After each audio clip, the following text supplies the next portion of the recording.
गुलशन या गेल्या 7 वर्षांपासून पुतण्या शोहेबसोबत रिलेशनशिपमध्ये होत्या. 2022मध्ये गुलशन आणि शोहेब यांनी विवाह केला होता. शोहेब हा त्यांचा पुतण्या होता आणि त्यावेळी गुलशन या पहिल्या पतीच्या घरातून 65 तोळे सोने घेऊन आल्या होत्या. 6 एप्रिल रोजी गुलशन यांचा भायखळा येथील मोंटे साऊथ इमारतीच्या 13व्या मजल्यावरून पडून मृत्यू झाला होता. त्यानंतर गुलशन यांचे पती हशमत खान यांच्या तक्रारीवरून पोलिसांनी 16 एप्रिल रोजी शोहेब, त्यांचा मोठा भाऊ आणि त्यांची आई याच्याविरुद्ध गुन्हा दाखल केला होता. 63 वर्षीय लाकूड व्यापारी हशमत खान यांनी 4 विवाह केले आहेत आणि गुलशन ही त्यांची दुसरी पत्नी होती.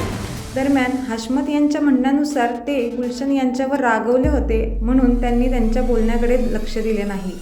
काही दिवसांनी गुलशन यांच्या आत्महत्येची बातमी मिळाली. घटनास्थळी पोलिसांना अनेक पुरावे सापडले होते, ज्यामुळे शोहेबवर संशय निर्माण झाला होता.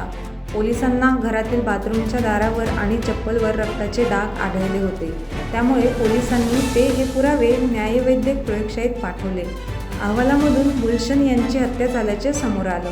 मुख्य आरोपी असलेला शोहेब इम्तियाज खान उर्फ बोगदा हा सध्या न्यायालयीन कोठडीत आहे.